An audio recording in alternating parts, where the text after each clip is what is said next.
everyone. Happy Thursday, since it is 1 minute after midnight. Welcome to a rare live midnight movie. Sometimes I do live premieres at midnight. I take a clip from the 5 p.m. stream because you guys watch in all different time zones all over the world. And for some of you, this is actually a better time to watch YouTube. And so, ironically, I've actually found that some of my midnight movie premieres do well. I on occasion do a late night stream if I really have something to say. But tonight we have an illustrious guest joining us, and I'm going to introduce her in a second, and we're going to have a chat. Just casual chat. It's midnight, late night. Who knows what's going to happen? But before we get into that, I just want to make sure people know that I do have a very, very, very, very, very important stream tomorrow. And I promise you are going to want to be there for this stream. I need everyone to mark your calendars, block it off. Make sure you go to the store to get some cocktails. We're going to do drinking games. We're going to do bingo. We are going to do all of it because, ladies and gentlemen, tomorrow, Spy Stream is back. Spy Stream is when I infiltrate a live, private, woke training, and I get access to their Zoom, and they don't know who I am. And then I stream it live on the internet so that you can see what the uber progressive woke trainers tell people when they don't think anyone is listening to them. And I cannot tell you what the training is yet because there have been 2 times on Spy Stream where I have gotten caught red-handed in the middle of the stream. And I don't want this to be the third because I cannot tell you how cringy this training is. It's really bad. It goes beyond cringe. I am completely horrified that this training is actually happening, and we are going to watch it live tomorrow. Now, tomorrow's Spy Stream, I'm going to do a pregame. I don't know what the pregame is yet, but the official Spy Stream tomorrow will start at 6:30 p.m. The main presentation that we're going to be watching starts at 7 p.m. This is all in Eastern time, and I will probably do a pregame leading up to that. Pay attention to my social media. I'll make the announcement tomorrow on the channel, but you are going to want to see this stream. This is going to be one of the most insane spy streams we've ever done, and I will reveal what the webinar is tomorrow. I'm just not going to do it yet because I don't want to get caught. So that's tomorrow, 6:30 p.m. Eastern time. Do not miss it. If you have ever trusted me about anything, you need to trust me about this. You are going to want to see what the woke left is putting into the schools, and you are going to be horrified. I promise you. And that actually leads me to my guest tonight. Not that she has anything to do with Spy Stream, but she is a homeschool mom. And that is actually one of the things that we are going to talk about. My guest tonight is Lisa Poole. That name might sound familiar because, yes, she is the sister of the famous beanie wearing whatever he is. I'm not even sure what to label him as now. This is Tim Poole's sister and Chris Poole's sister, to be honest. You guys know him as well. And Lisa and I ended up connecting when I was kind of inserting myself, or rather stepping in the Tim Poole, Adam Krigler drama inadvertently. And Lisa and I connected, and she's a lovely woman, and we have had many chats on the phone, and we've kept in touch, and she said, "Carlin, can I come on your channel to talk about some stuff?" And I said, "Of course you can." And so I'm thrilled to have her on the channel. She actually has like 3 different YouTube channels of her own, and which she can tell you about, but they are linked in the description below. She has her main channel, which is her name. She has a channel called Stripper Tales and Cocktails, which we are going to be talking about tonight. And she has another one called Two Dizzy Dames, I think. She just told me about that one right before we went on the air. But you guys can check out her content. She's finding her way on YouTube. Let's all give her a very warm welcome to the channel. Lisa, thank you for being here. We're really happy to have you. Thanks for having me. Yeah. I like the hat, by the way. Oh, thank you. You know what? I bought this hat like years ago, and then I never wore it, and then I found it like last week or something. I'm like, I'm bringing this hat back. This hat's got to make a statement. I like it. Yeah, it's cool. I like it. I appreciate that. Well, I mean, I guess like there's so much there there's a lot to talk about, Lisa. I But I guess know. I yeah, so I guess, I mean, I want to just kind of throw it over to you. Like we've talked about some things, but like, you reached out to me and you said, "Can I come on your channel and talk about some stuff?" And I think, some stuff had obviously we got to know you around the Tim drama when you posted your video and your thoughts about him and how much he has changed and kind of like you just want your brother back. And do you want to go into that topic at Yeah, all? I can discuss some of it. Yeah, Let's do absolutely. it. So I know, like I said on that video, and yes, jazz hands. Yeah. um, yeah, that whole thing, like, I mean, it was just, and this is my experience, Mhm. working and being there. So let's see. So real quickly, like I'll kind of run through it. Yeah. For reasons I can't explain, like I said in the video, I had to leave. This is my house, not an apartment. I have a house. I had to leave it, and it was really weird and scary. So I had to leave, and I had to get my kids in the car, 12 hours all the way to West Virginia, and it was really sucked because I was to a point. It was like, God, how to explain? I had to leave the house, and I had to get my kids out, and Mhm. I didn't have anywhere to go. I didn't have any family and friends near me that could take me and my two. And I have toddlers. I have babies. They're like, I've heard them screaming on the phone. yes, yeah, they're loud, and which I hope they're asleep now because it's so late. And thank you again for doing this late because I hope Mhm. we don't hear a mom, and I gotta like go tend to Mhm. them, but they're like totally out. So when I asked my mom, I asked my other brother, my dad, nobody could help me financially. Chris and my mom could have. They live with Tim and they're all right. They're well off. But Tim called me and he's like, "What's going on?" And I told him the situation and I said, "Tim, if it's either this or a woman's shelter. I don't have anywhere else to go."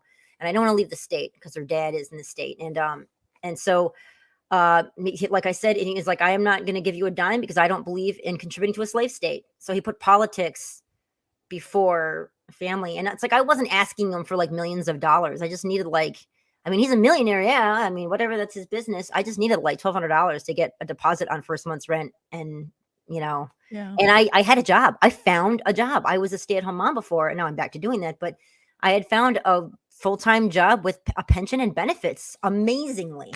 And I was resourceful. It was just I didn't have the cushion. Like I didn't have the money to get a place. It's And really hard. Like it it is. is really And hard to save up that money. right in the suburbs of Chicago I live in, they're expensive, and it was really hard for me. So I once I had the opportunity, Tim was like, "Come here, I have a job," and I did. I went out there and I tried to make it work. And like I said, my kids threw up like every 20 minutes of the car. It was awful. And when I got out there, I was like, okay, this is it. I have a new life. I have a new job. Maybe this could work. Tim and I really aren't that close, but maybe I can make it work. And it was really hard working with him. And I got to say something. I know Adam made that video, and Tim tried to make damage control video on why we couldn't make content when we were working there. And I think Tim could have done that a lot better. I really do. I think That that yeah, instead I of agree with Tim, you. instead of Tim making us with this NDA that we weren't allowed to make our own videos and content, there were so many talented people in that house that totally could have made videos. And some of them did when they left.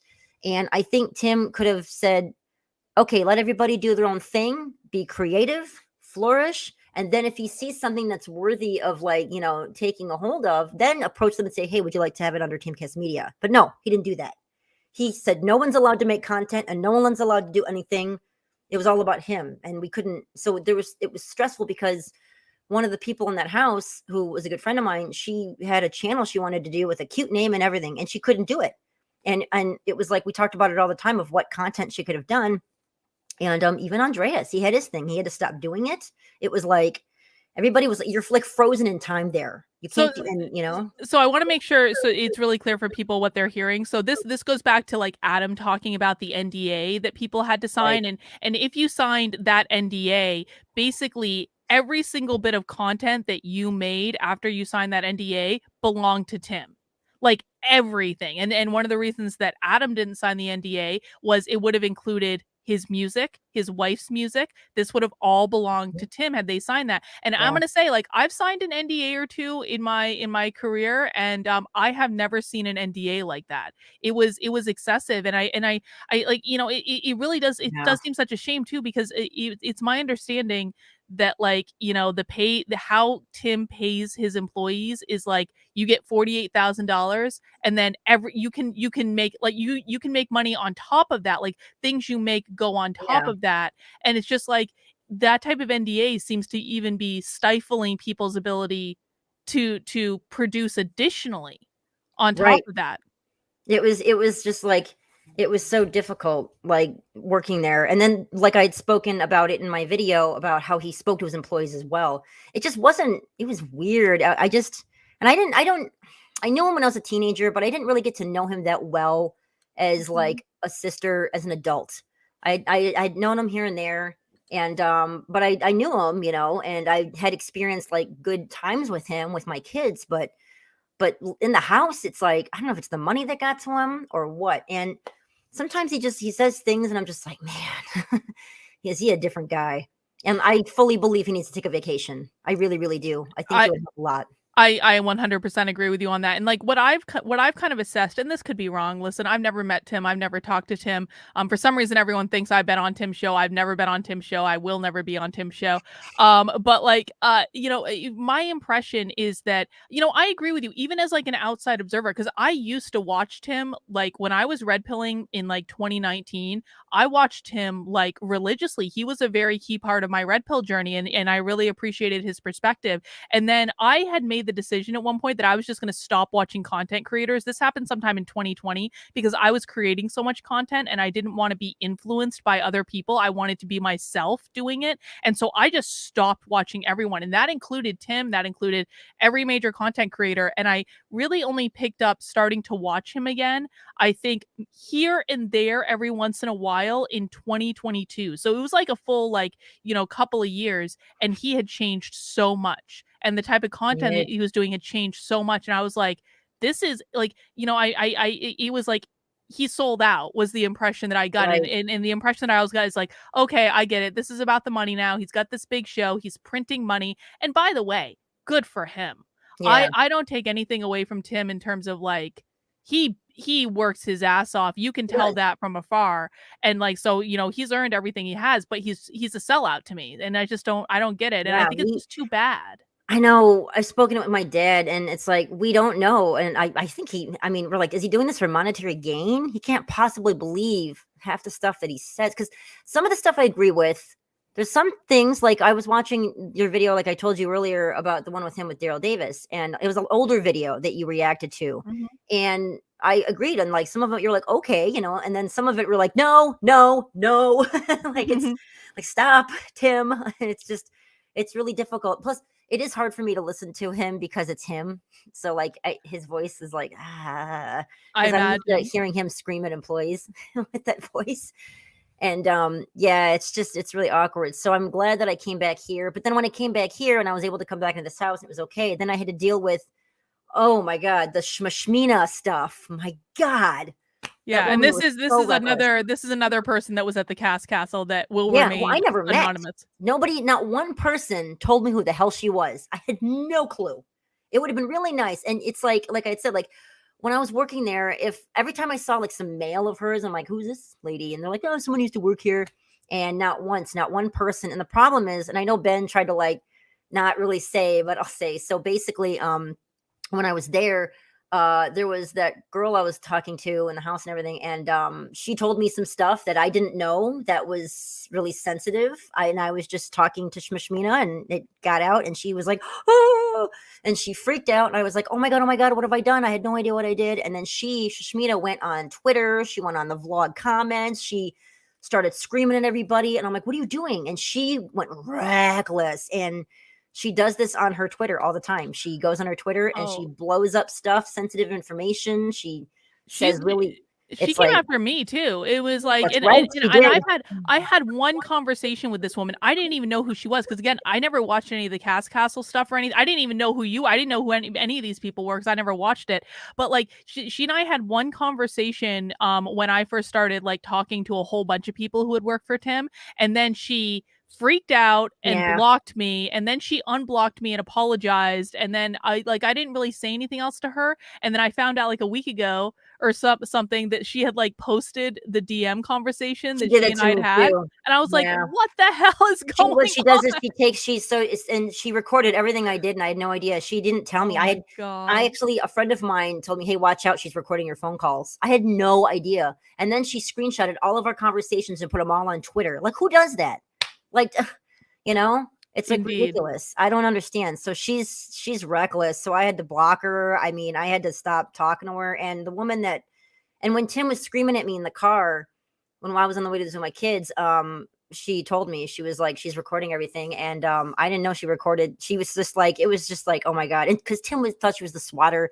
So Tim was screaming at me that she was in Maryland. She's the swatter. And I had a good mutual friend. Look, I had a friend of mine that hiked with her in LA that knew her personally and said, no, she's not in LA. I just hiked with her in LA yesterday. So Tim was screaming at me that this woman is like in LA out to get him. And I told Tim, I'm like, I know for a fact she's not in LA. She's not the swatter, Tim. Stop being paranoid, relax. It was like a whole mess. He does So seem kind of paranoid, to be yeah, it was honest. really bad. Like So really paranoid. it was really reckless. So I'm just like, ugh. So I'm glad I got rid of her. And I just and it was just crazy timing because Adam put that video out and I actually was really working on that video. And I'm sorry everybody for the running water. I had to do the dishes. I tried sitting in front of the camera like this is my story. It was weird. And so I'm like, I wow, thought it was great. It I was feel like you. I'll just do the dishes, Yeah. But I know a lot of people were like, the noise of the water, and somebody was like complaining that I was wasting water, and I'm like, oh man. Listen, if you're gonna do YouTube, let me tell you what, people are gonna complain about every single thing that you do. Don't worry about it. Yeah, I got a lot of trolls that were like up Tim's butt. It was really weird, but yeah, it was crazy. So I'm just so now I'm just here and I'm homeschooling my kids Mhm. and yeah, it's awesome. And I and love it. sadly I can't really speak to I don't speak to my family on that side, Mhm. which that's what I got a lot of good friends and I got my dad. And I feel like Chris, Tim, and my mom, they're all like in a cult. When you work for my brother, it's like working for a cult. It Well, really is.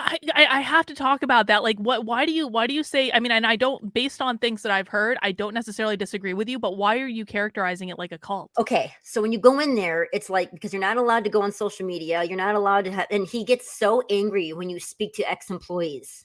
Even not even just like just for regular stuff. Like you can't speak to anyone who was a past employee. Like that's so stupid. It's a free country. That's stupid. Yeah, Yeah, that's yeah. dumb. So you're totally not allowed to talk to. He gets really upset if you talk to past employees. I mean, for Christina, I get it, because she's nuts. But anyone else, it's like you're not allowed to talk to them. Even when I left, I mean, before the Shmishmina whatever thing, Christina Shmishmina. I left like Tim told everyone like I record phone calls. Oh, that was during the Shmishmina thing. Tim told everybody that I record phone calls, and I was like, what? Because my 13-year-old daughter, recorded him screaming at me in the car for good reason because he was screaming at me. Right. So it was like, oh, it was ridiculous. It was just the whole thing. So cult, I say because you're not allowed to talk to people outside the company. Also, I don't know why, but everybody that works there has their wife or girlfriend working for them, like this servitude. It's like That's weird. Like, weird. think That's about it. weird. You Allison's shouldn't do the that. It's gonna CFO. destroy your relationship. Allison's the CFO. Luke's girlfriend does like stuff for him. I from what I understood, from what I heard, he pays her like to take care of him, laundry, stuff like that. It's like, and then I think Ian, like, I don't know if I think Kara works there. I never met Kara, but apparently like Kara is employed there too now. It's like the women work for, and it's too weird.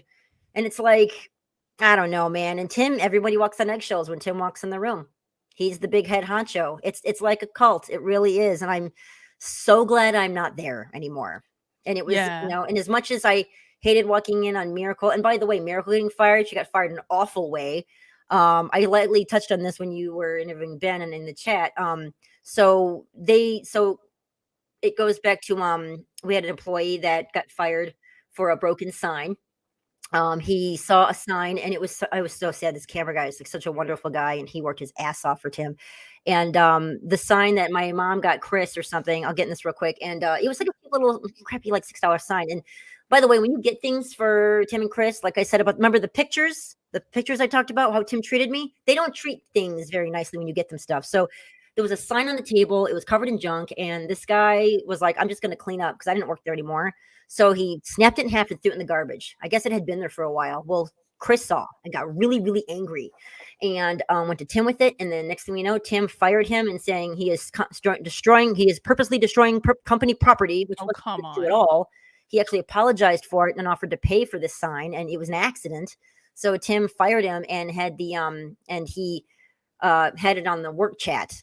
And that girl sent it out, and then it got sent. Somehow it made its way to Shmashmina. And unfortunately, and Shmashmina sent it to Tim. She sent it to Wow. Tim. And so Yes. So you know what they did to Miracle? So Chris said, and Tim said, everybody's fired for the week. Everybody's fired until you tell me who sent out the screenshots of the work chat. Everybody's fired. And we had a couple employees that I heard were like panicking. They're like, what, am I fired? And so Chris got up to Miracle and said, let me see your phone. Let me see it. And I told Miracle, I'm like, that's illegal. They can't go through your phone. That's no, illegal. they can't. So Chris was like intimidating, and she didn't know what to do. And I said, that's ridiculous. That's bullshit.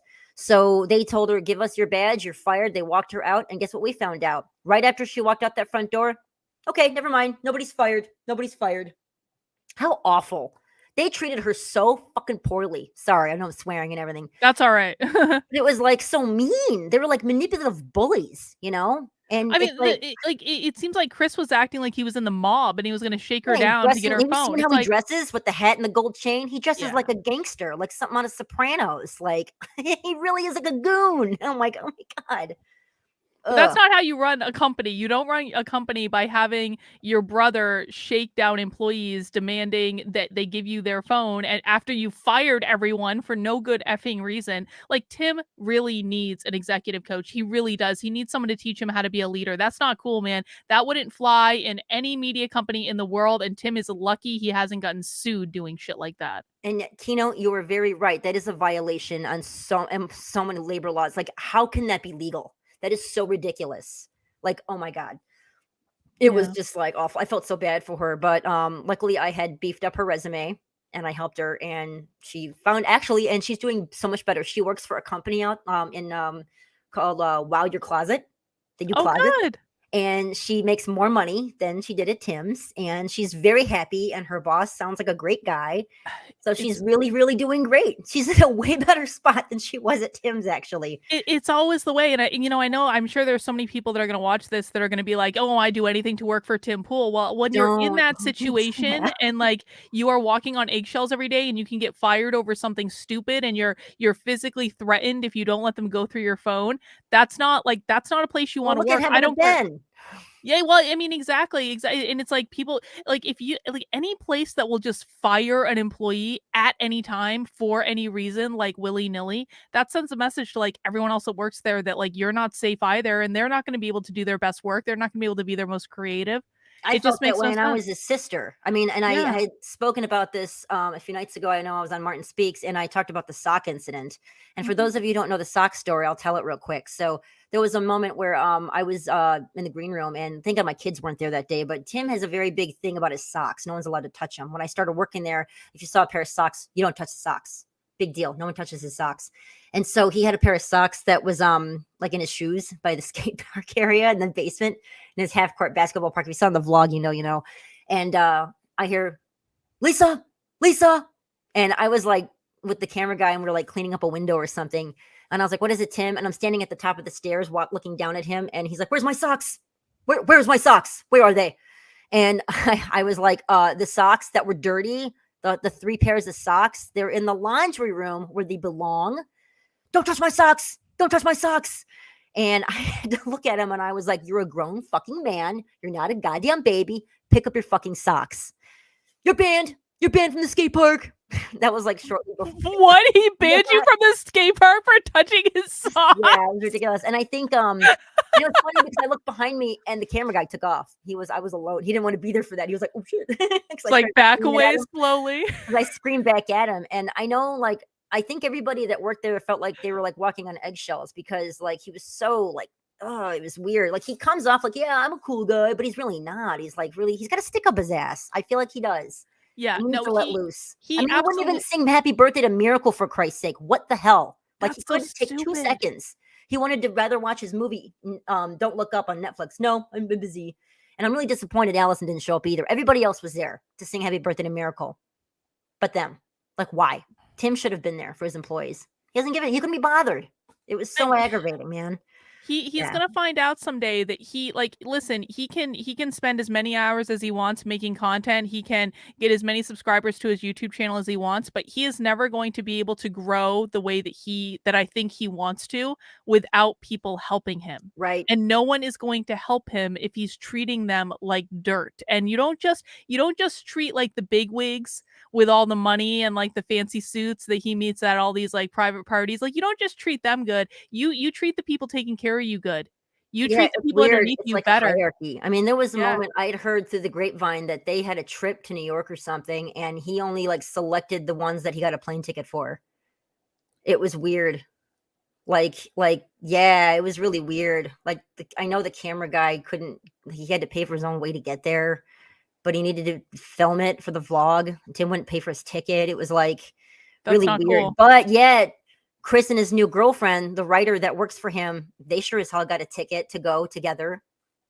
Like, I would think Yeah. the camera guy was more important to go than the writer that could have stayed behind to Yeah. write for Tim. It didn't make any sense. I was like, ugh. Well, Yeah, I don't know. It was really weird. I mean, everybody there though, the rest of the people there, like that worked there, I really liked. And I know Lydia got a lot of shit.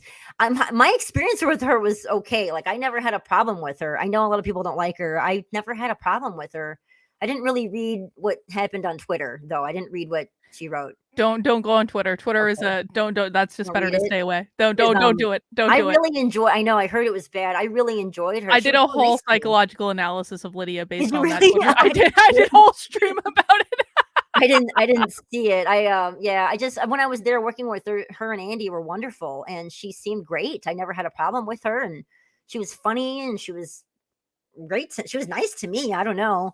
And yeah, I really do miss Sarah, and I it sucks they put the vlog behind a paywall, which I think was so dumb. They Oh, had a did lot of they? And fans. I don't watch, so I don't know. It was cool. I liked it, but it doesn't matter because the camera guy that was filming it and editing it, he was great, and he's gone now. So I'm sure it's probably not as good. It probably Oh, got no. canceled for all I know, but Well, yeah, it was crazy. one of the things I want to ask you about, and I think you did talk about this in your video, is like the way Tim was around your kids, Oh and yeah, like what kind of like warning signals that sent off to yeah, you. it was really weird because it was like I don't know. There was a moment where everyone was doing a workout in the gym. Luke had got everyone like a trainer, and it was just like so aggravating because Tim had no connection with my kids, and I think he might have talked to them like once in a while. He didn't really interact with them, but I remember the one time I needed him to watch them because it was really really cold outside, and when Luke got that trainer, we were all going to do it for the vlog, and I really wanted to go work out and be on the vlog. I thought it'd be fun, but my son was with my mom, so I brought my 4-year-old, and I thought she can do like jumping jacks.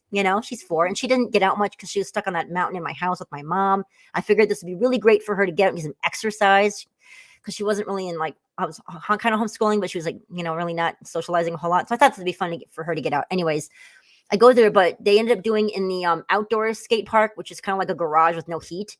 So I tried putting a sweatshirt on her, but it was still too cold. Her little hands were getting too cold. So I had to bring her in the house. So I went inside. I saw Tim sitting on the couch watching cartoons, and I said, "Tim, can you sit with her for a few, so I can go do this for the vlog?" And he's like, "Well, I'm going in the green room downstairs." I'm like, "Okay, well, she's scared of going down the stairs because it's a dark hallway. Mm-hmm. For a little kid, that'd be scary." And I said, "Can you like hold her hand or like just put her on your hip and carry her?" Get Chris to do it. Like, seriously? That was so heartbreaking. And I'm like, fine. So I got my shoes on, my coat. I put her little winter coat on, and I trudged to the snow to Chris's treehouse in the back. And I said, "Chris, can you watch her?" Fine. And he just had her watch TV while he did his work. It was really aggravating.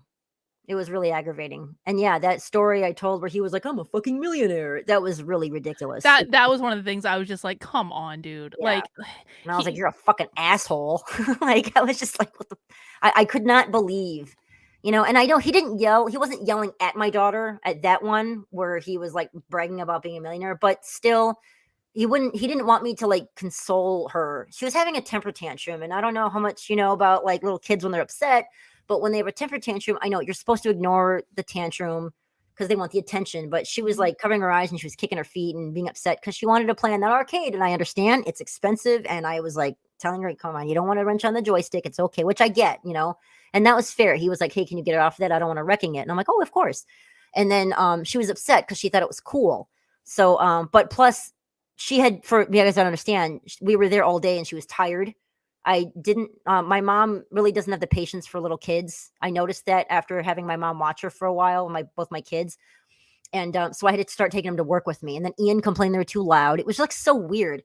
And so, yeah. And when Tim was like, don't touch her, Lisa, you're not supposed to touch her. And I'm like, well, I got to get her. I wanted to like, when you're in a public place with like 20 people or whatever, I was going to take her into another room and have a talk with her quietly. And then later, you know, deal with it. Right. When you're in public. If I'm at my house by myself, I can be like, knock it off and ignore the tantrum. But I had like people standing around. So he was like, that's what mom would do. Mom would ignore it. And it's like, oh, like he's telling me how to parent now. Really? Get out of here, bro. Yeah, really? not his role. And it's just like, I just think it's too bad. And, you know, I say this as someone who I don't have a great relationship with my family for a variety of reasons that I'm not going to go into on the internet. But, Yeah. you know, the thing is, like, in talking to you and in hearing kind of like your story, you know, even with all of the bullshit that Tim and Chris have put you through, and there has been a lot of bullshit that we're not going to talk about, like on the Oh, we stream. could talk about some of the messages I recently got from my brother.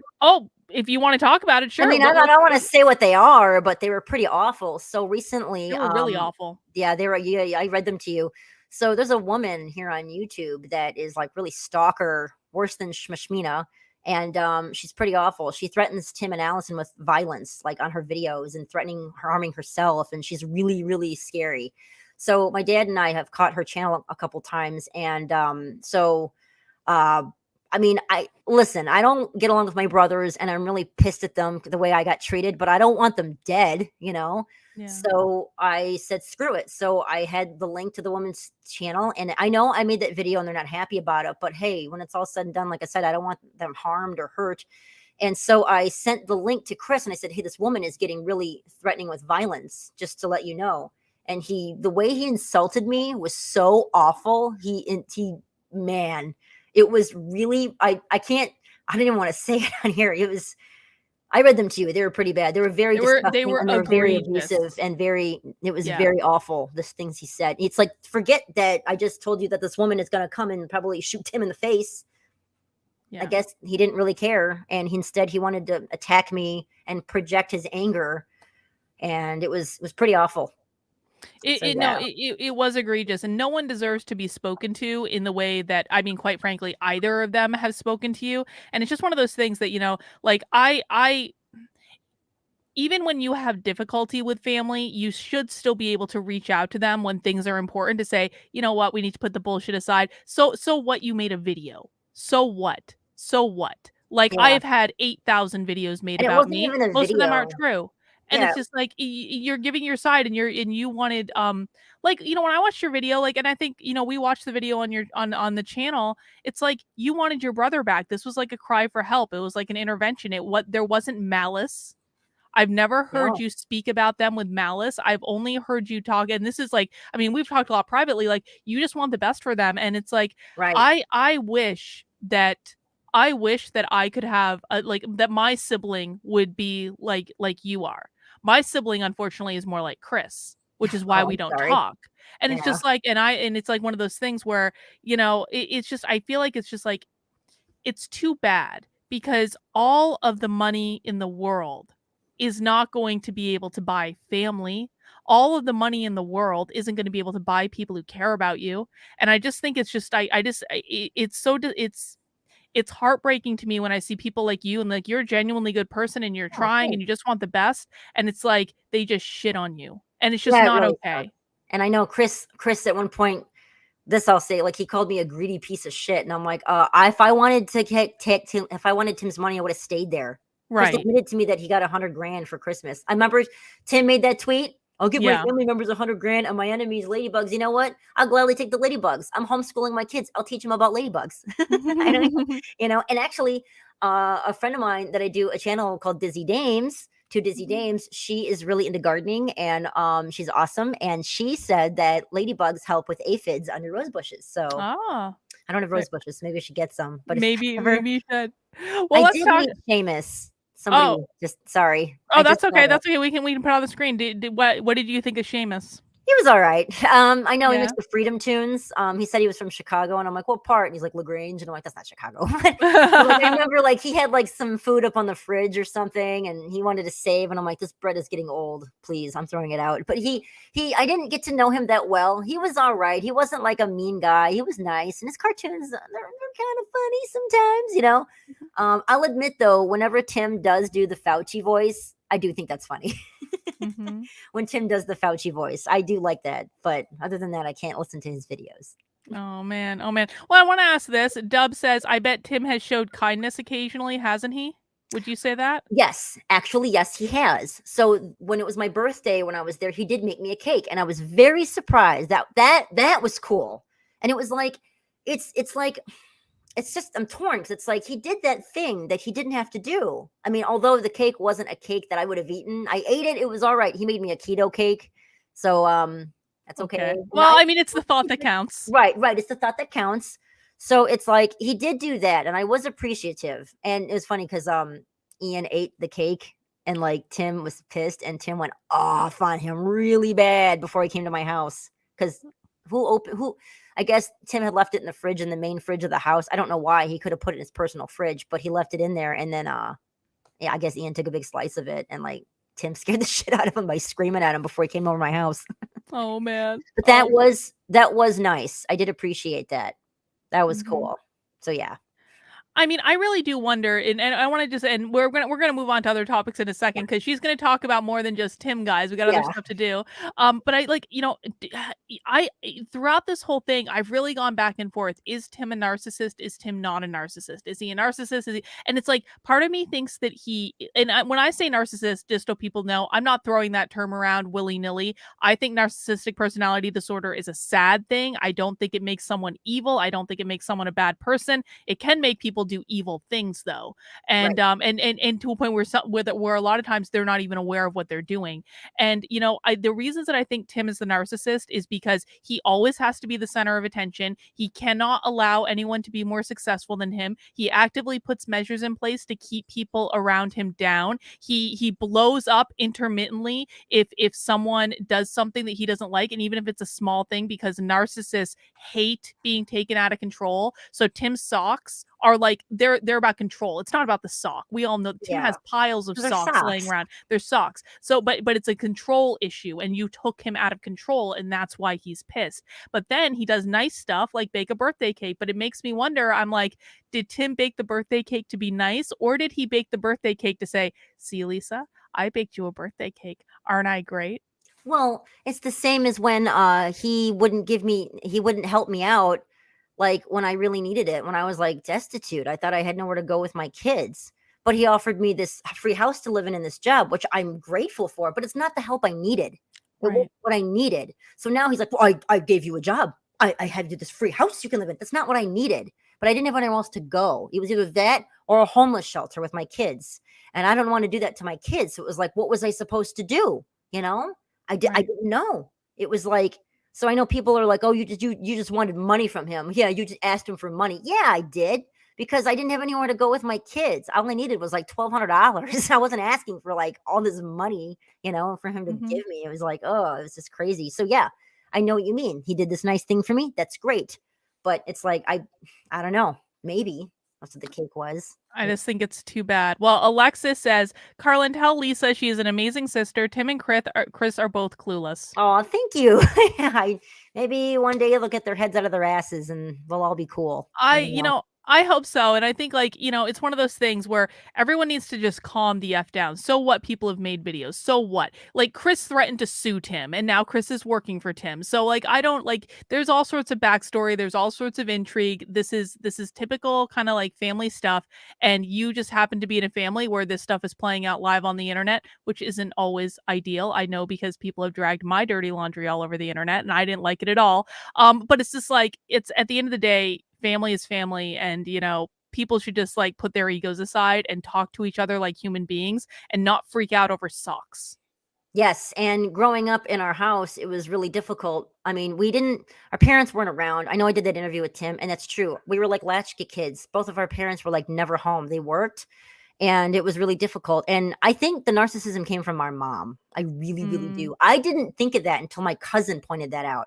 And I was like, man. And it's like, because I will always, it's crazy growing up because I feel like there was so many things that could have been done in our childhood differently if my mom had been more present and did stuff. Like she just always did stuff for herself. And I loved, hey, the coffee house. We had a coffee house at 3700 North Halstead and Waveland and Halstead in Chicago near the Cubs Stadium, if anyone knows where that's at. And it was right smack in the middle of Boys Town in the gay community, which I don't understand. Like I know, like you and I have discussed the trans and some of the gay stuff, but Tim outly just saying that tweet real quick. I know not to go back to Tim, but like that tweet about how just that broadly saying that like they're all groomers and pedophiles. 5 people lost their lives. But like I know there's an argument there, I get, but I thought that was really bold of him, broad of him to say. It was just kind of insensitive, you know. And we were in that neighborhood. We had so many good close friends of us that were part of the LGBTQ, and it was like I was like, Tim, why would you? That's why I said that tweet, and I was like, what the fuck is wrong with you, you know?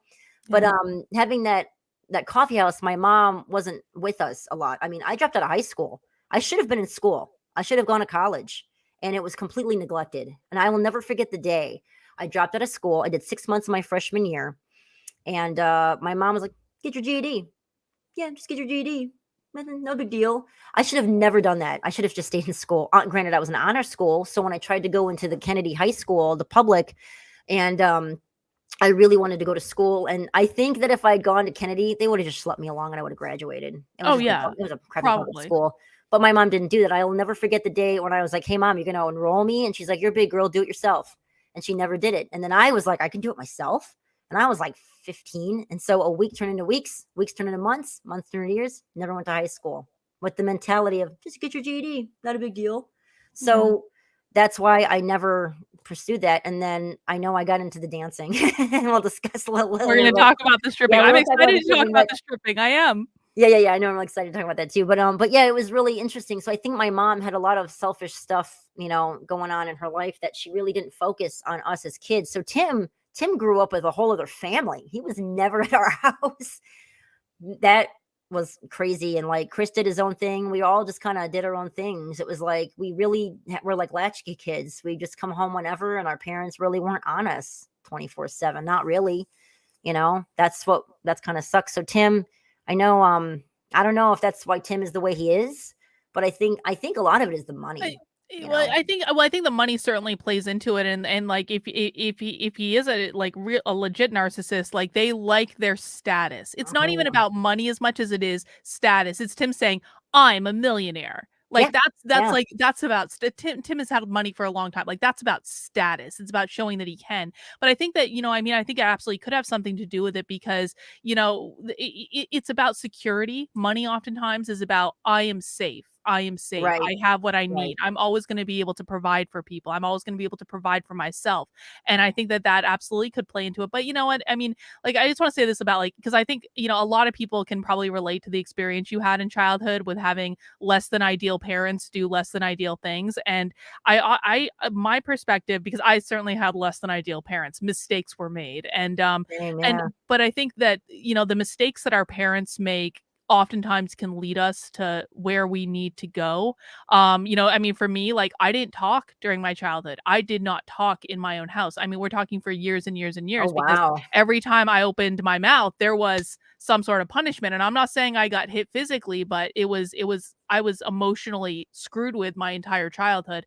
And so it was just like, it was easier for me to live in that house and not speak. Well, what do I do now? I talk all day, every day to try to probably make up for the fact that I didn't speak when I was a kid. And I really try not to like hold it against my parents because I think that they probably did the best that they could. I mean, like broken people, hurt people sort of thing. And I think that they came from less than idyllic childhoods. It's just a shame. Like I think at some point, people need to take responsibility for like, okay, I have an effed up past. This is how this has affected me in this way. And and deal with the baggage and at least own it. It may not have been your fault, but it's your responsibility. I know. I feel like, I know this sounds really weird, but that show It's Always Sunny in Philadelphia? Yeah. How they're all a bunch of a-holes? Yeah. I feel like the rest of my family is those guys. Like, Yeah. they're just selfish a-holes that just, like, they're not even worth talking to because there's always Oh, something to man. gain.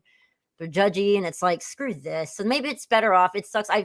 And I know I've seen, like, on TikTok, they have these things about, like, having a narcissistic family member that you just have to have no contact with. It's Yeah. the healthiest thing you can do. And I had to do that. I had to block him. I sadly had to recently block Chris. He was like the closest sibling I had. I blocked my mom months ago, and real quick. So I did a 23andMe DNA, and I don't know if I've talked to you about this. No. Oh, I didn't tell you about this. No. Okay, this is really cool. So I never knew who my biological father was. Never knew. Mom would never tell me. Oh, no, you Dodged told that me about bullet. this. You did tell me. This Yeah, is yeah, yeah. cool. I always dodge this. Yeah, I know this is kind of out of the blue. I'm telling the story. So real quick. Mhm. So got some tea about this. So never knew who my biological father was. No idea. And I just would always get a different answer. She'd always dodge the question, And until I did 23andMe. And I don't know if anyone ever felt this way, if you ever have the same thing going. I always felt this question mark over my head, like, who am I? I know my mom's side, but it was killing me because it's like my family doesn't have this nose. Like this nose is not from my mom's side. So I'm like, well, just maybe I'll save up to get a nose job, and I wanted to look at it because So which was really sad because it was like, it's me, it's my nose, But so actually when I was working at Tim's, I said, I'll do 23andMe, let's see what happens. So when I got back to Illinois after the drama with Tim, I got my results and a name popped up. And I was like, huh. And I contacted this person. Turns out they are my half brother. Turns out I have 2 half brothers. And it was pretty cool. I found out my biological father, turns out he was a cardiovascular surgeon. Wow. Loved his job, was like so good at his job. In fact, he got picked out of like 10 top cardiovascular surgeons to work with a Dr. DeBaki, who was the top world's biggest heart surgeon or something. And not only that, he was also on the board of directors for the Chicago Symphony Orchestra. He went to Harvard Med. My biological father did this, and I had no idea. And I always wondered, if I had ever known any of this stuff, would I have thought differently about myself and my education? Yeah. But she never told me that. You're going to tell me that you dated a cardiovascular surgeon for 3 years and you didn't know his name? Really? I found that out later. I blocked her. Wow. And then when I did, and if you watch my TikTok, I did talk about this. When I said to her, oh my God, I found 2 brothers. They are wonderful people. Oh my God. And the answer I got from her was, what about my mental health, Lisa? How do you think this makes me feel? What about me? Oh, yeah. That's Okay. narcissist right there. How do you Yeah. think this makes me feel? You think I want to hear this? That's what she said to me. And after that, I'm like, we're done. And I blocked her, cut off contact, haven't spoken to her since January. You know what? It's going to be better long term. And she's probably going to try to get in touch with you at some point, because I know this because I watch HG Tutor and he talks about this. Like she's going to try to get in touch. She's going to try to hoover you, Yeah. and you need to stay strong on this, because she will, like, and again, it's like I really try to view people like, I mean, mental illness is a sad thing. It's not something to use as like an insult or an own or any of those things. And so I'm sure your mom probably did the best that she could, but Right. that stuff Yeah. really does screw with you. It really And does. it makes you narcissists can do extremely evil things It was bad. and Yeah. be able to justify it. And it's like, I feel, but they also can't feel normal human emotion. And that's a sad thing. They have well, they know, I think, theoretically about the impact that they have, because they get off on the emotions that you give them. Like if you're reacting like your mom like did that, if you reacted negatively to that, she would like love it. To Yeah, I had narcissists, to like cut it. negative attention or positive Yeah. attention is just as good.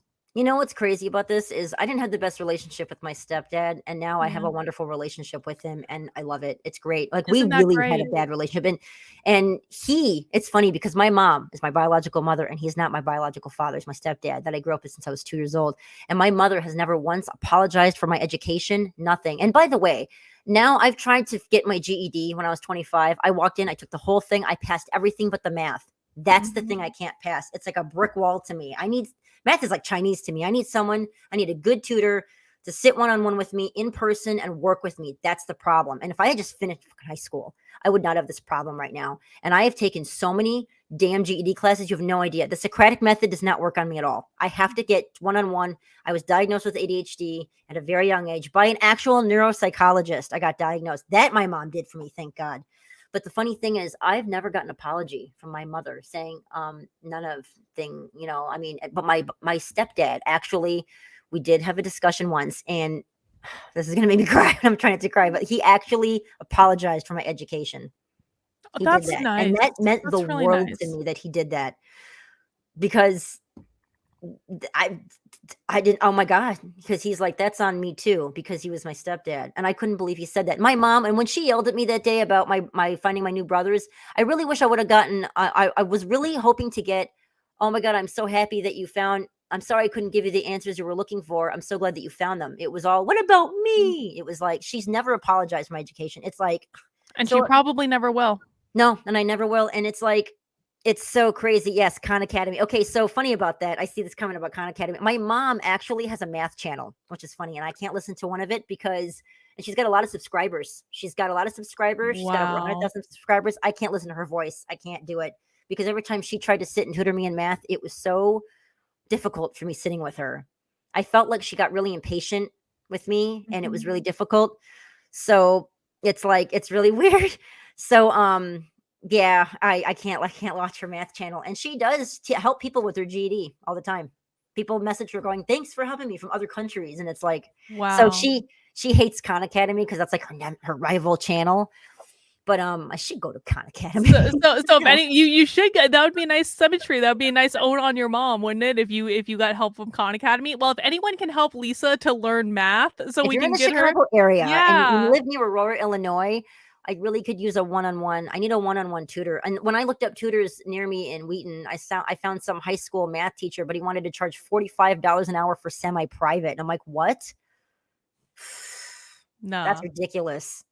Yeah. So Well, I never did it. Yeah. I wanna move into talking about, because like you homeschool your kids, which bravo is the way it should be done. And I want to just show something. And I honestly, I didn't pull this up for this. I happen to have this story on my screen because I'm going to cover it for my podcast. And so look at this. Inspector report found hundreds of Chicago teachers allegedly sexually groomed and are students. This is real. And the Chicago public schools are one of the school systems that I've been investigating. And I like, and they're very, very, very woke. I did not quite expect this. Like, the president of the school board in Chicago is a legit Marxist. Like, I mean, confessed Marxist. I've seen videos of her talking about this, and it's a really bad system. So bravo. Wow. It's really, really bad in Chicago. So bravo for homeschooling your kids. Oh, thank you. Did you see the one about, apparently there was a school in the Chicago area? I don't know if that was the one where they brought the toys. Was that in Chicago or was that in New York? It might have been in Chicago. I don't remember Chicago, where it was. And I was like, what? Oh yeah. Yeah. I never had to deal with that. I'm in the outside of Chicago. I'm in the suburbs, but I looked at the scores, the test scores and stuff, and I was like, what? And when I did put my daughter in kindergarten, she was like coloring the word green for the whole week. And I was like, and they told me that she had to learn how to count to 100 by the end of the school year. And I'm like, she can do that now. And so, at 2 weeks, I didn't last. I didn't last. Plus, even though my mom is the way she is, she did do me a favor. She gave me tons and tons of homeschool material. Like, I have a lot. I have reading, I have math, I have everything. And kindergarten's so easy. Like, I know my ABCs. I know how to count to 100. I can do, and then I go to Pinterest and I find all these like cute ideas. Like, I took painter's tape and I have it on my TikTok, and I made big giant shapes of a circle and a triangle and a rectangle. And then I had to have them go around the house and find the shape of a circle to put in the circle, the shape of a triangle to put in the triangle, like something inventive like that, Yeah. You got to be creative. And kindergartners, they like that. And right now she's learning money. So I have it right here. I have cookies are 5 cents, ice cream's 25 cents, granola bars are 10 cents. She's learning. So if she wants to, so tonight she bought a bowl of ice cream for me, and it was 5 cents for chocolate syrup. It was 10 cents for sprinkles, and it was a penny for whiped cream. And so she paid 41 cents for her little thing of ice cream. And next you have to teach her about inflation. Yes, right. Like, actually, let me get a dime for that whipped cream. Yeah, exactly. And so she totally bought her little ice cream from me, and she counted out her little change. She's 5, and we're learning time. That's going to take some time, no pun intended. But like, yeah, that's going to take a minute, but she's getting there, and it's really nice. And she can read now. She can totally count to 100, and the school year's not even over. I did that. And anybody who is actually thinking of homeschooling, don't be scared. Anybody can do it. It's not intimidating. It's easy. It's so easy. And I would like to come out with more. If you follow me on my YouTube channel and on my TikToks, I will show you more stuff on homeschooling. Totally. It's Awesome. so easy. Well, definitely follow Lisa on her channels. I do have them in the description below. And look at this, ask and you shall receive. Lisa, I can relate wait, hey, I had the same issue. That wasn't the one I wanted to, no, that was the one I wanted to show. Yeah. I might know someone who can help you. They helped me pass math with my GED test, and she is in the Chicagoland area. And so we might even have a connection already. So that would be great. If hopefully they're close enough, because I mean, I have 2 kids and I can't take off and drive. They'd have to come to me, but I don't have any money to pay for a tutor. But it's like I need one-on-one tutoring. So if they can, like, I mean, if I can go on the weekends, I'd have to work it out. But I definitely need someone in person to work with me. And well, definitely. Cool. How can Alexis get in touch with you to try to get that information to you? I don't know. That's a good question. If you go to, you know what? I have an email. I don't know if you could type it out real quick. Yeah. It's Allison Wonderbra at outlook.com. It's a play on words. It's ALICEN WUN. Hang on. Hey, I like this going. Okay, sorry. Alice in Wonderbra. Alice in Wonder. I'm gonna put it in the chat right now. Oh, perfect. You type it. Outlook.com. Here, guys, I put it in the chat. Perfect. That's my email address. Allison Wonderbra with a U. I know it's long and stupid, but if anybody wants to contact me, I do have that as my email. I mean, I know I have my one on but I think I put that in my YouTube channel email to contact me anyway. But that's like the best way. I mean, I also do have TikTok if you want to do that. I know I got to follow you back, but I don't know how you can comment in the comments and tell me who you are, and I'll follow you and I can message you through there. I don't know. Awesome. Well, we'll get the two of you connected somehow, some way. And Allison, but you reach out to me if you can't get in touch with Lisa, and I can put you two in touch. So what is it like, kind of like being home? You've got these young kids. What is it like being like a homeschool, like stay-at-home mom? Well, being a stay-at-home mom, it is lonely. And I don't know if there's any stay-at-home moms on here, because I can relate to you, man, if you have the same problems I do. Being a stay-at-home mom, I think there's this stigma with stay-at-home moms that we just sit on our asses, eating bonbons, watching our soap operas. That's not it at all. We got 24 hours of just running around, kids, toddlers, teenagers, and all this stuff, and cleaning and cooking and doing laundry. And it's like, we're not just sitting around, and it's stressful. And then there's like the stress of the financial part of it, because we don't have, I mean, it depends on what it is with your significant other with the money. And it's like, stay-at-home moms, we don't have any money. We're trying to be frugal here and do stuff, find some fun stuff with the kids, and it can be a lonely life. And finding other mom friends is really difficult. And yes, I tried the app Peanut. It didn't work out for me. It's like Tinder, but with moms. Oh God, that's a real thing. It is. Some people find friendships on there. I tried finding friendships on there, and it's called Peanut, and it's an app, and you can go on there and you swipe left or right to make friends. And mine didn't match anybody. My description was, I'm a stay-at-home mom and I eat Portillo's, which is like a big Chicago hot dog place here with beef sandwiches, and I love their chocolate cake, and I don't know, I like dark humor. And it was really weird. And mine was like, I watch Rick and Morty, and like the other moms, though, they were like, I do yoga and I eat kale. No offense to anyone that eats kale and does yoga, but they were just like really this real different women. And so far, I've got a couple good friends. A lot of my good friends are on the south side of Chicago, and out here in the suburbs, I'm finding like the real yuppie ladies with the kale and the yoga. And it's really hard to find mom friends. And so, even, I don't know, it's like, I know there's moms out there that can relate of how lonely it is, because it really gets old when you're just having a conversation with a 3-year-old all day. You really want to. So this is really nice, by the way. Oh, good.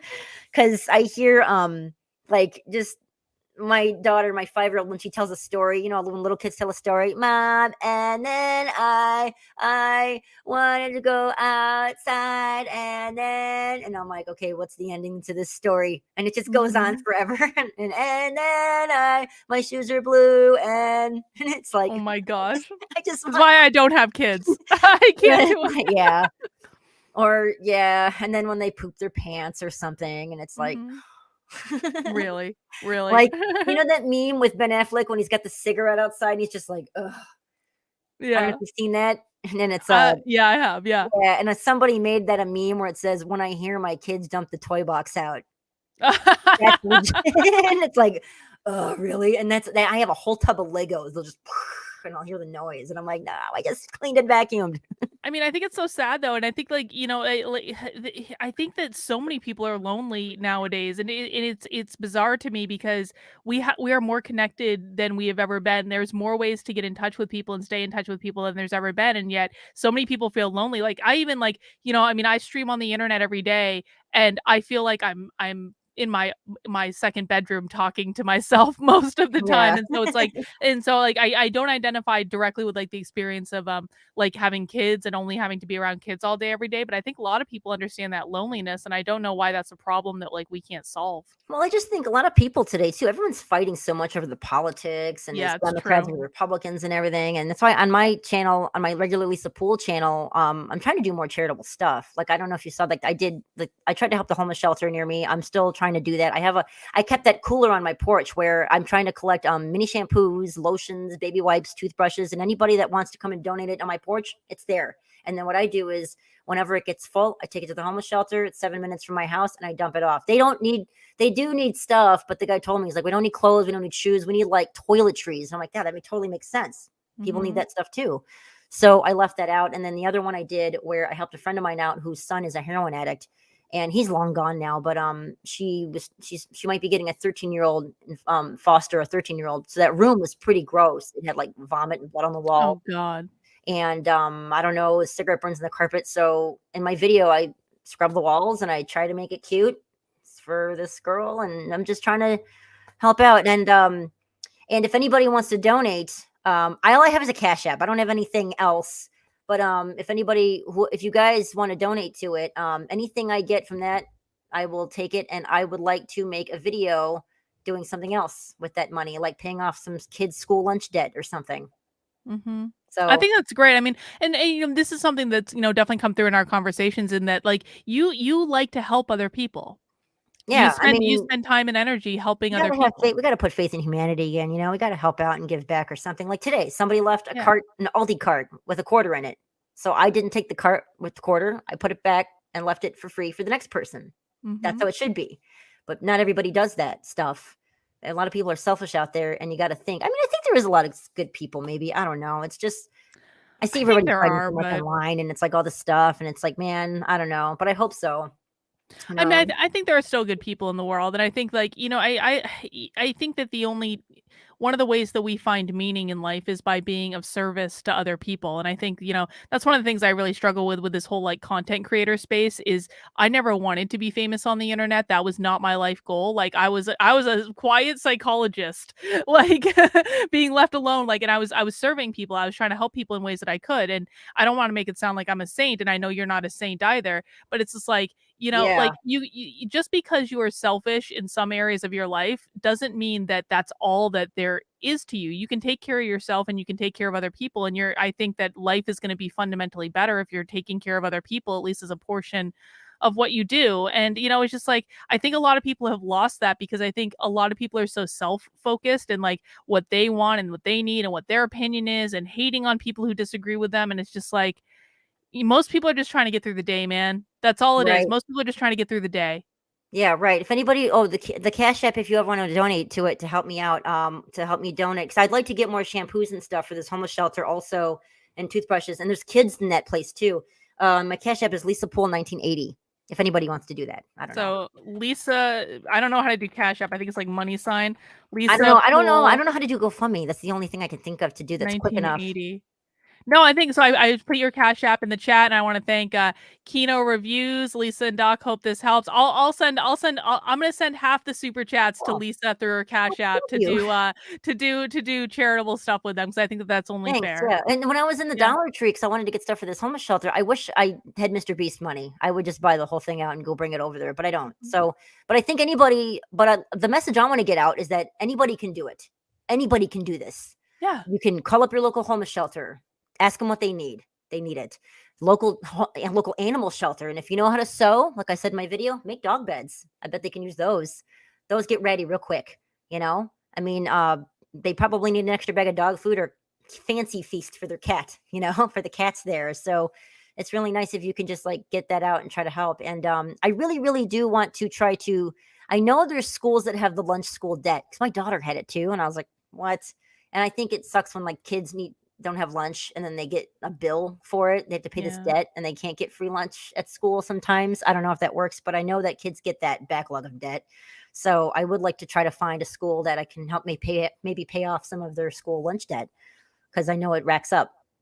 I think that's great. I think that's great. I hope people again go to subscribe to Lisa's channel. Maybe help her out if you can. I think that would be amazing. But I want to make sure we talk about, like, I'm really excited to hear about your experience as a stripper. Okay. All right. All right. Because this is like some people are gonna think this is a little saucy. Some people are gonna be like, maybe a little scandalous. But I'm like, I'm interested. Okay, oh, so look, we got another one, Joseph Jonathan. Oh, thank you very much. This will really help out. Yeah. The place also, by the way, the homeless shelter I'm helping out is called the Hesed House, HESED, Hesed House, and it's in Aurora, Illinois. So, but yeah, this is going to help. So I'll either go to that or I'd like to help the kids out or something. But yeah, absolutely, every single penny that goes to it, I promise.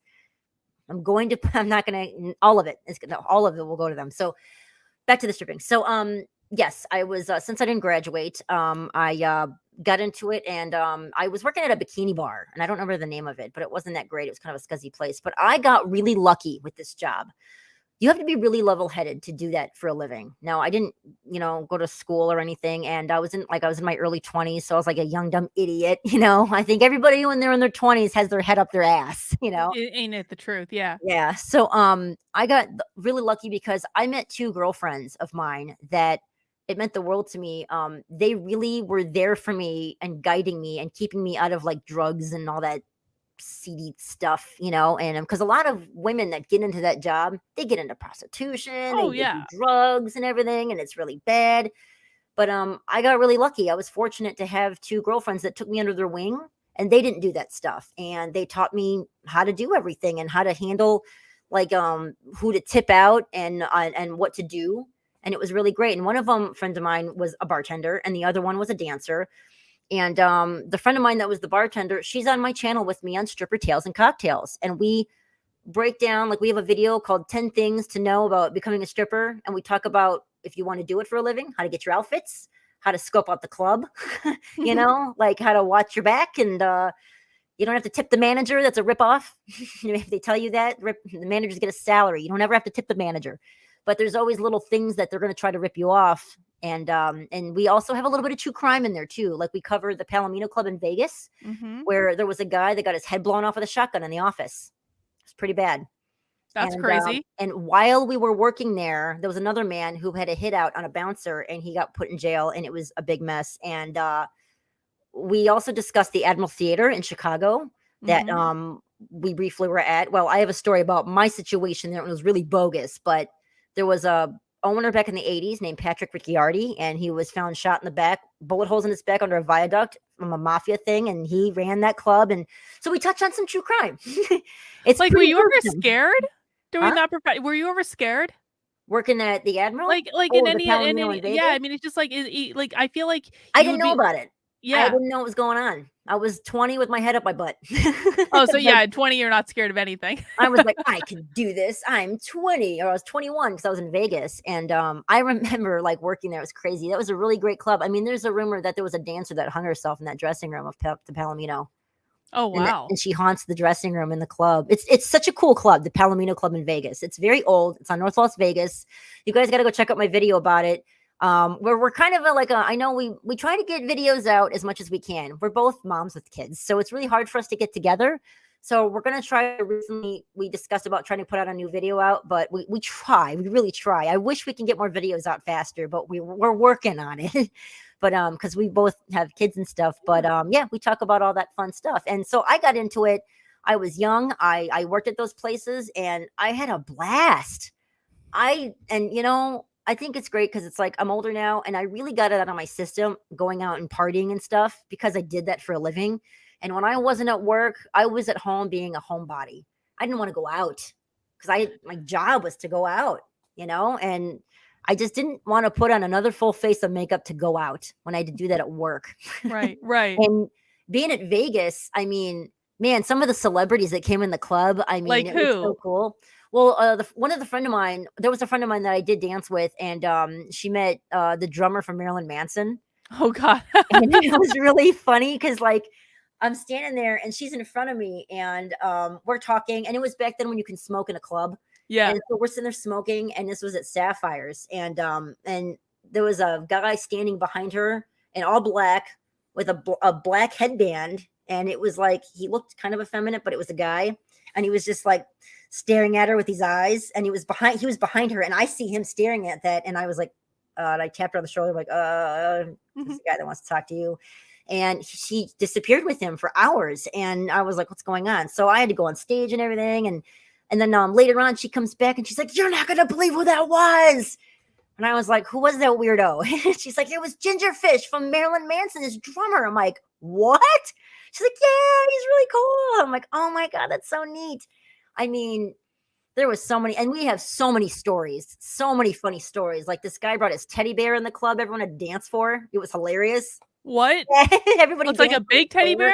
Big teddy bear he brought in. He paid all of us just to dance on the bear. It was like just little things like that. It was like, I bet, like, so I generally see, I've been around, I spent my share of time in college around people in the sex industry, and you see the true side of human nature when you're doing stuff like stripping or like porn or stuff like that, or like working in clubs. I mean, would you agree with that?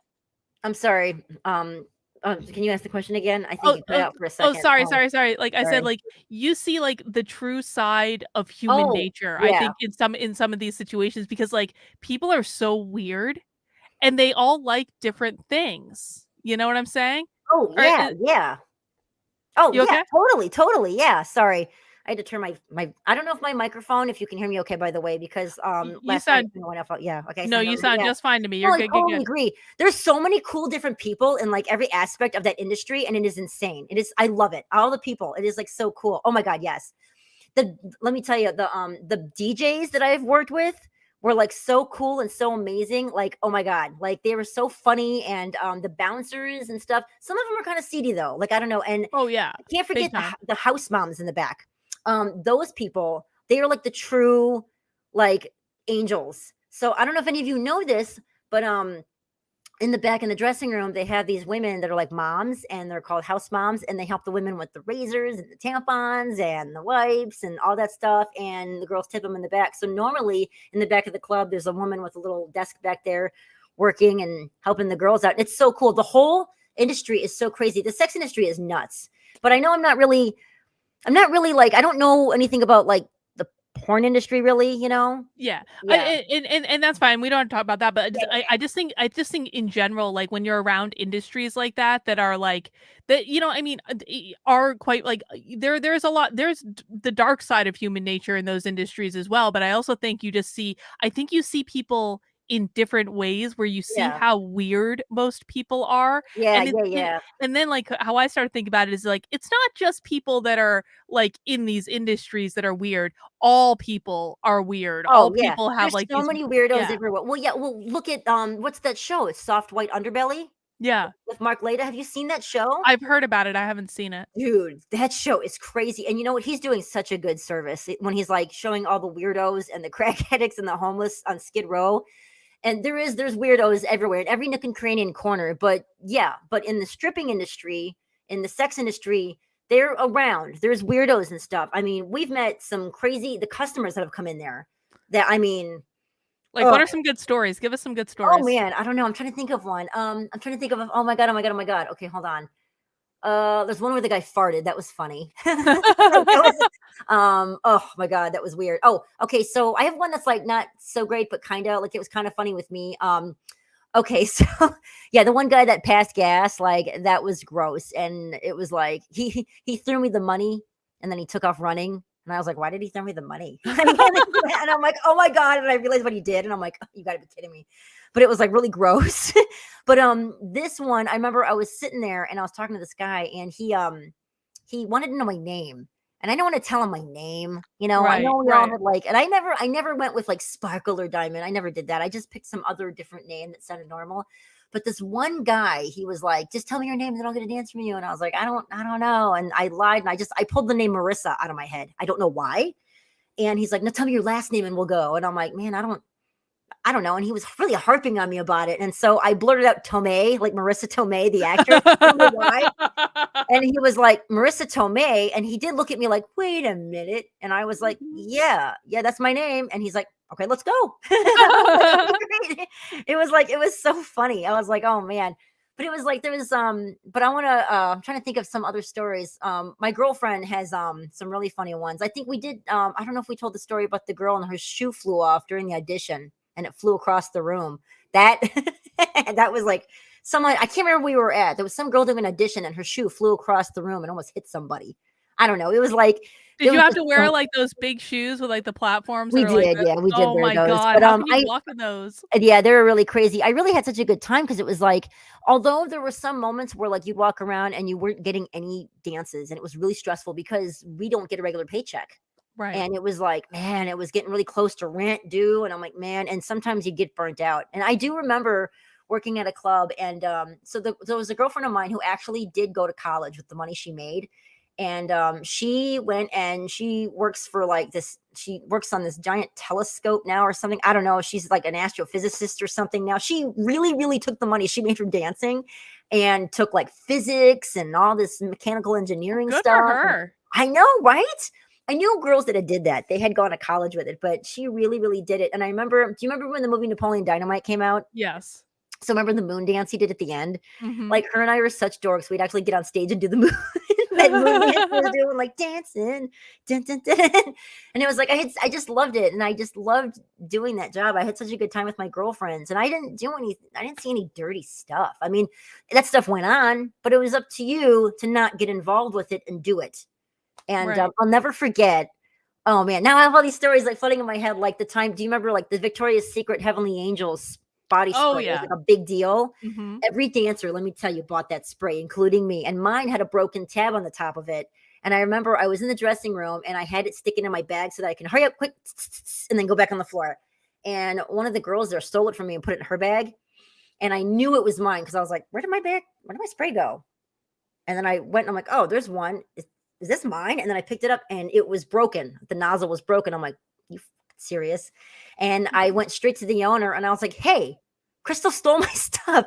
And he's like, don't do anything until later. We'll discuss it later. And I was like, okay. And then I couldn't take it. I was like, no, screw this. And I ended up saying something and it caused a bunch of crap. And she was all crying about it. And she was like, but it was mine. And then one of the older dancers that danced in the 80s was still working there.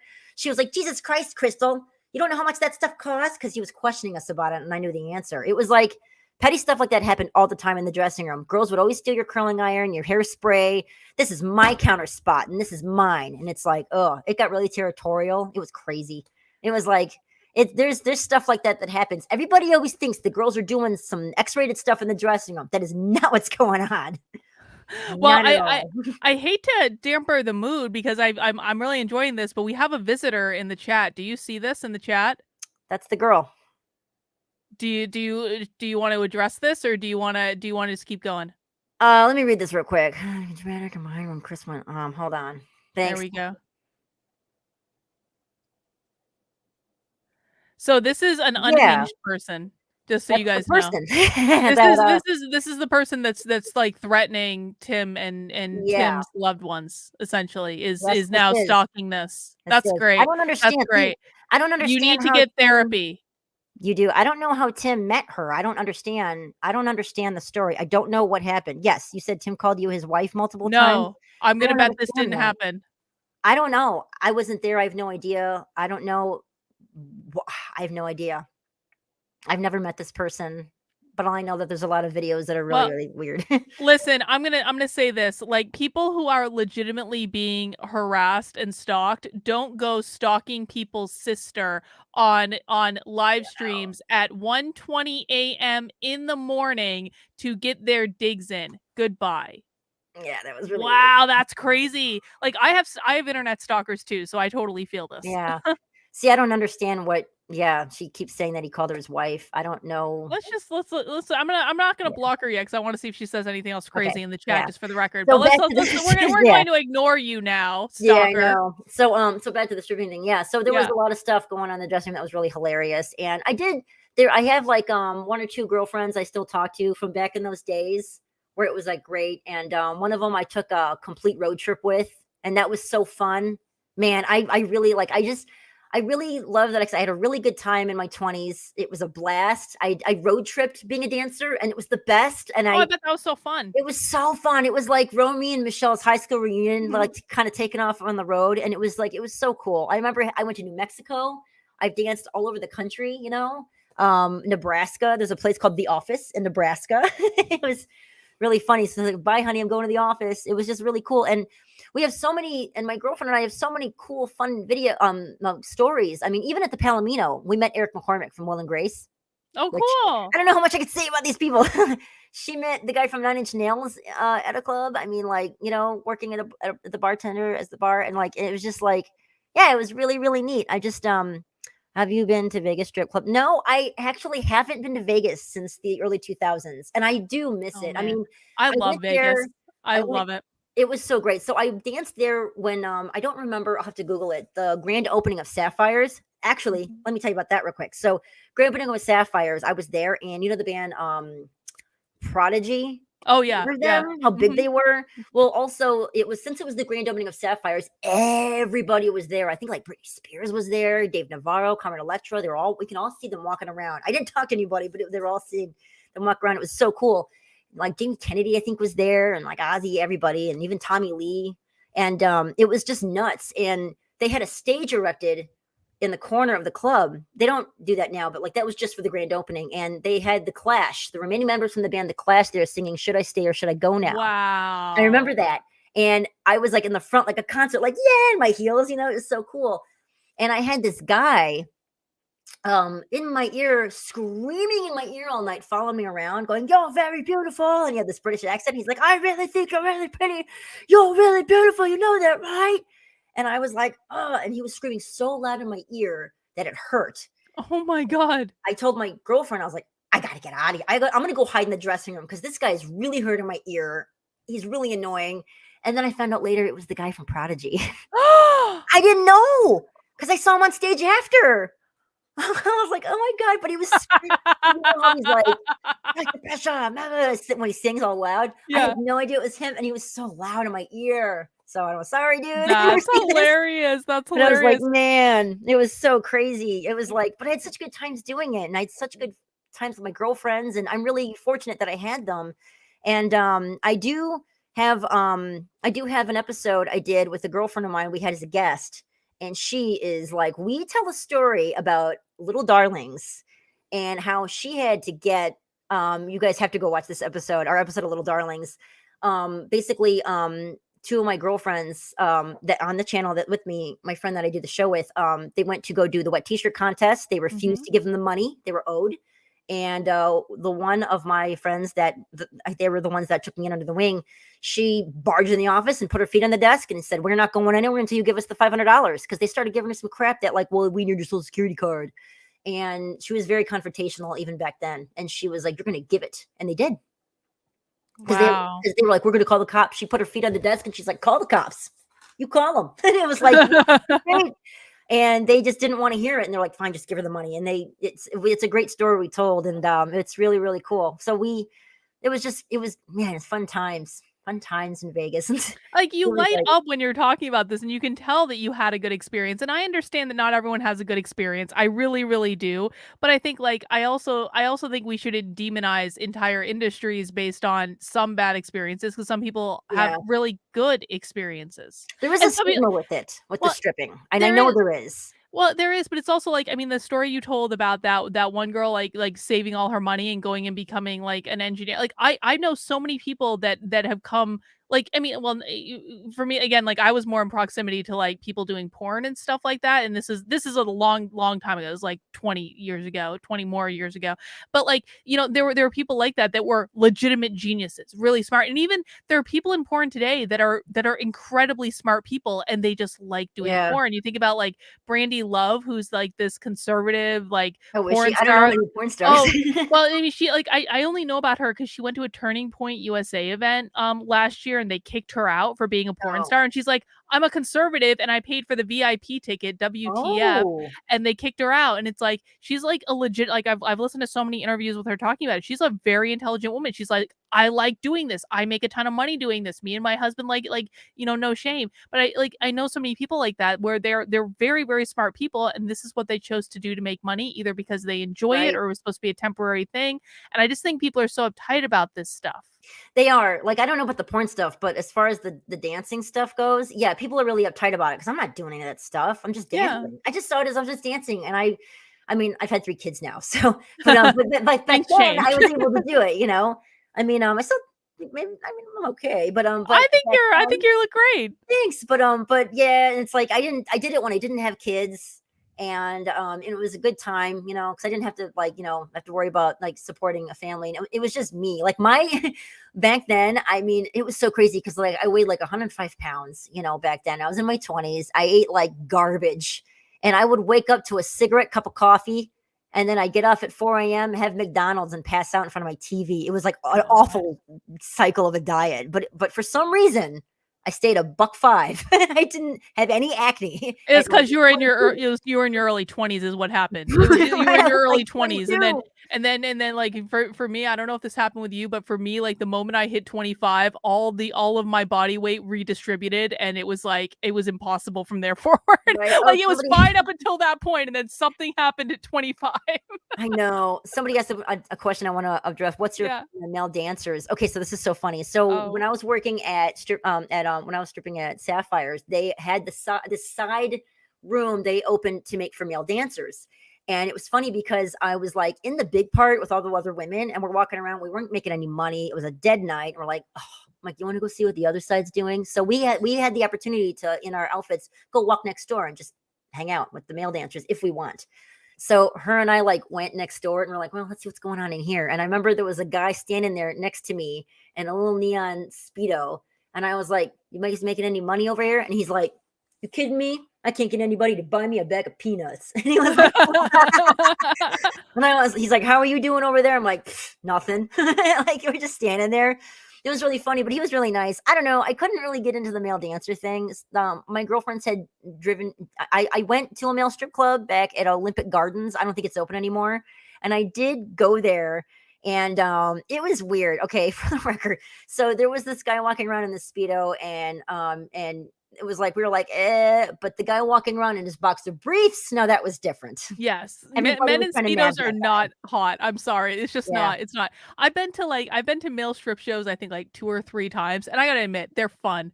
They're fun. You go with a group they're all of right. Yeah, girlfriends and you have a girls' night, and it's just like you're like women go insane. they do. They lose their damn mind, and even just like it's more like for those things for me are more entertaining to watch the women lose their minds than even like what the men are doing. I don't care what the men are doing. Like they lose it. They do. Like, have you seen that new show that was out, the Welcome to Chippendales on No, I heard Hulu? about it. I Oh wanted my to god, it watch was it. so good.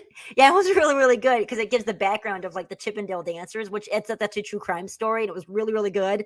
And that guy from what's that show on HBO? Silicon Valley is in it. Ah, Indian guy. I can't remember his name, but he's a Mm. really good actor. But yeah, he did that part well. Everybody in that show, and Juliette Lewis was great. But that was a really great show. And yeah, and it shows the women going like like crazy, and it was good times. And yeah, the male dancers. So yeah, the male dancers. I don't have anything against them. I thought they were cool. I didn't see a lot of. I didn't go to a lot of shows. Just the one. But they were just like us. They were just trying to make some money. It Yeah, was just and good funny for that them. guy when he was like, "I can't even get anybody to buy me a bag of peanuts." I was like, "Yeah, Man. I couldn't get anyone to buy me a like drink or anything either." Sometimes we Oh. had those nights, but then there was nights where I remember I was standing there and I was by the bar, and this guy walked up to me, and we're just and he's like, "How's your night going?" And I'm like, and I was honest. I was just kind of stressed out. I had to make rent, and I was like, "Man, not great."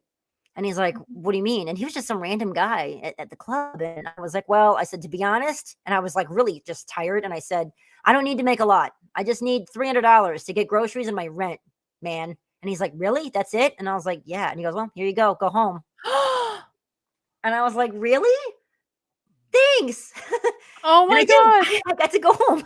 It was like really nice. And that was like the bare minimum I need to make that night because I just need to make rent at least. And it was a really slow week because usually when there's conventions in town, we did really well, but sometimes it just got dead. But that guy, I really was like, I really appreciated that guy that night because I was like, thank God, because I wanted to get out of my heels. I wanted to take off my makeup. I wanted to get in pajamas and just watch TV because it was the early 2000s, so there was no Netflix, but and no smartphones, You which know, sucked. that's like a sign from the universe that there's goodness in the world, even in a strip club. I thought that, yeah, and I was like, once in a while I run into some really good person. It's very rare, but Mhm. I like to be that person that once in a while to pay it forward to help out because someone to be like, oh my god, that really helped me out that one time. And I don't know who that guy was. I mean, I don't remember his face or his name, but like I always remember that guy did that really good thing for me, and that meant a lot. It was I really love it. really cool. I love it. Yeah, I I think that's a know. perfect place to start wrapping up, our chat tonight. Is there anything else you wanna talk about before we, wrap it up? I think no, I think we pretty much like covered I everything, think we did too. So yeah, just let everyone know. I don't want anyone to forget. Go to my Cash App, donate so I can help out Mhm. the Hesed House shelter or do something charitable with it and my channels, you know. Yeah, definitely, guys. Go make sure you subscribe to Lisa's channels. Again, they are in the description below. She's got 3 of them there. There's one with her name. That's just her general channel. She's got stripper tales and cocktails and two dizzy dames. To TWO and then Dizzy Mhm. Dames and Stripper Tales and then space and then space cocktails. It's like long and spelled out. And then on my channel, I got Halloween do it yourself. If you want to know how to make a Beetlejuice headstone from scratch, I made a life size prop, like replica from the movie. Thanks to That's Alice and really cool, Tabitha. actually.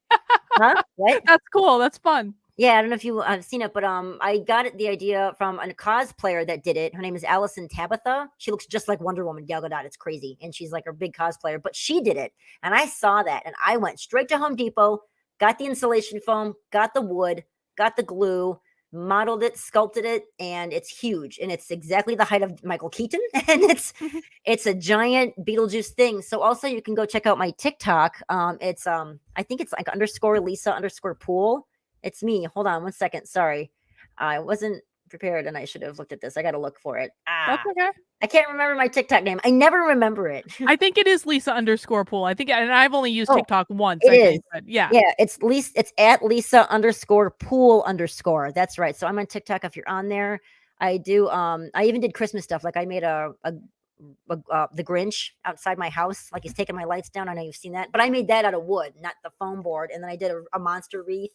So I do some crafty DIYs on my channel. And then yes, my stripper tales and cocktails. We cover the true crime and the history. Like I mean, I might do history and stuff like that of stripping. And then Two Dizzy Dames, real quick, is my girlfriend, another friend of mine, and I, we discussed the homeschooling in a video. And her and I are just two homeschool moms, and we do discuss it, like the differences and why and the what.